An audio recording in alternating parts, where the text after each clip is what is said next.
face of Superman.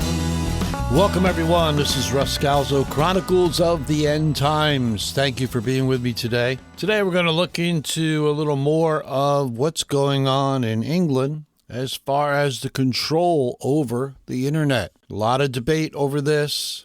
The premise is they're worried about children. They shouldn't see certain things. Who doesn't want to agree with that? We don't want our children influenced by evil in any form. But the question is, does that open the door for more censorship? And I have to agree that it will, because the people in charge have an idea what they want to do. It's not about whether that is good or not. Obviously, it's good if we can protect our children. I do believe that parents need to take a much bigger role in this, but I realize also you can't watch your children 24/7, but there are safeguards that you can put in place. So the real issue here is, where do those leaders want to go with this? There's a lot of comments about it. I'm going to play you a couple today. But it's all about control, right? We're headed towards a world of control. We all know that. I mean, we'd have to be living under a rock not to realize that's going on. Whether we believe in the Bible or God or not, or do we believe that Bible prophecy is real and Jesus is coming back and these are things that have been forecast long ago, whether or not we believe that is irrelevant. It's happening anyway. What the outcome will be, we can debate with those who don't believe in such things as Bible prophecy, or that God has a plan for the human race. But we would be fools not to recognize the fact that it's all coming. We've talked about what's going on in England before. Those of you who are listening from Great Britain, for all of you who have been listening in to Chronicles of the End Times for years, you're in a critical place at this time in history. Check out this clip, and we're going to talk about it some more. Story after story about people being thrown behind bars in the UK, even for tweets that they have deleted, with longer prison sentences than people who've committed actual physical violent crimes. Yeah, that's right, Guy. Thanks for having me on. Yeah, I mean, it's an incredible story. I mean, there's a woman that's in prison for 31 months, which is 4 months longer than a child rapist is in prison. And what all she did was have a tweet up for 4 hours that she ended up taking down. This is a sweeping crackdown on free speech in Great Britain that we have not seen anything like in maybe hundreds of years. I mean, it's really astonishing. It's happening on multiple levels. Keep in mind, they were already arresting 30 people a day for wrong speech in Britain before this. Now they have a special police task force to constantly monitor social media, including X, formerly Twitter, and they can stop content based on age verification. So they can stop content saying, oh, this is harmful to mental health. And then X, recently, just a few days ago, did block content on the basis of the British order to be able to identify if people were old enough to see it. So the other thing you mentioned there was the Islamophobia. They're not going to allow people to criticize mass migration. They're going to call it Islamophobia and a hate crime and prevent it. So, I mean, George Orwell perfectly predicted this in 1984 when he wrote his book in the mid-40s. Like everything else, the line is very thin. And some of these politicians may have good intentions. Hopefully they do.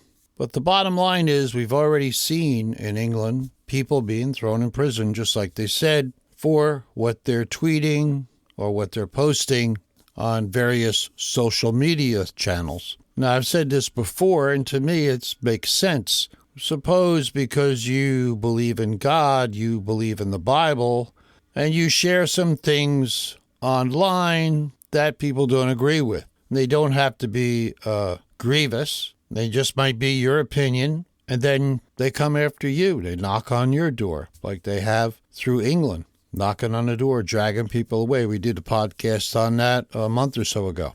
The seeds are there, right? We know that because the power is there to do this. Technology has given us the power to do such things.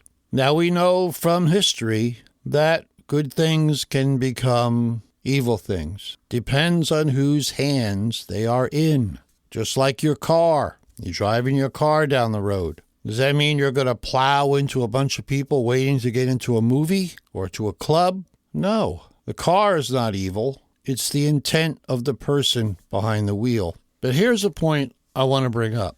We're so used to social media. This is where we make our statements. You know, some people are bold about them and some people are hiding behind their Facebook page or their Twitter page or Instagram or TikTok or on we could go with that, saying things they would never say in person. So we're kind of locked into this. This is how we express ourselves now. But what if they do start censoring what you say on Facebook if it has to do with Jesus? If they feel that Jesus is offensive? Well, we know that Jesus is offensive. In fact, he said, I didn't come to bring peace. I came to bring division. That's something you don't hear a lot of, but it's true. You could talk about God all day long, but start talking about Jesus, and you're going to run into trouble. So what is my point? My point is, maybe this is a good thing. Let them censor all the social media sites, because maybe we need to stop being social media people. Maybe we need to be real people, sharing things in love and compassion with people in person. It's easy to say certain things online, but the gospel has been spread and people have been getting saved for hundreds of years before social media. Maybe this is a good thing. Maybe this will get us up out into the world sharing our faith. Let's check back to Acts chapter 8. Now this is right after Stephen was stoned. It says, and Saul approved of his execution. And there arose on that day a great persecution against the church in Jerusalem, and they were all scattered throughout the regions of Judea and Samaria, except the apostles. Devout men buried Stephen, and made great lamentation over him. But Saul was ravaging the church, and entering house after house, he dragged off men and women, and committed them to prison. So what's happening here? The early church got comfortable in Jerusalem. Things were going pretty well. And then they got scattered. God has a way of making us uncomfortable. He has a way of prodding his sheep to move forward and to do things they wouldn't normally do if they were comfortable. Those days are upon us. And here we are in America. We still have great freedom, but persecution is going on. Revival is also going on among the young people. God is moving. Our fellowship baptized 36 people last week in the ocean. People are hungry for God. But my point is, God has a way of moving his sheep along. And listen, folks, I'm all about what's going on. I realize that the spirit of Antichrist is strong in this world. And this technology that we all love, it makes our lives more convenient. And for some of us like me who are kind of tech freaks, it's kind of cool. But it will be used against us. But God is way ahead of us all. We need to start practicing now our face-to-face living for Jesus and not saving our comments for the internet. Keep this in mind, and I say it all the time for that reason, is that Bible prophecy is like train tracks. They run side by side, the evil and the good. They rage together, and they will continue to do that until the end. I see a lot of videos about the rapture on YouTube. They're getting thousands of views. This is a sign, that is a sign. Listen, folks, we all want to go to heaven. None of us want to die. We prefer to be raptured. But our focus must be on the mission. God will take his church home when he's pleased to do so. And people say to me, well, Russ, we should be looking for Jesus, not the Antichrist.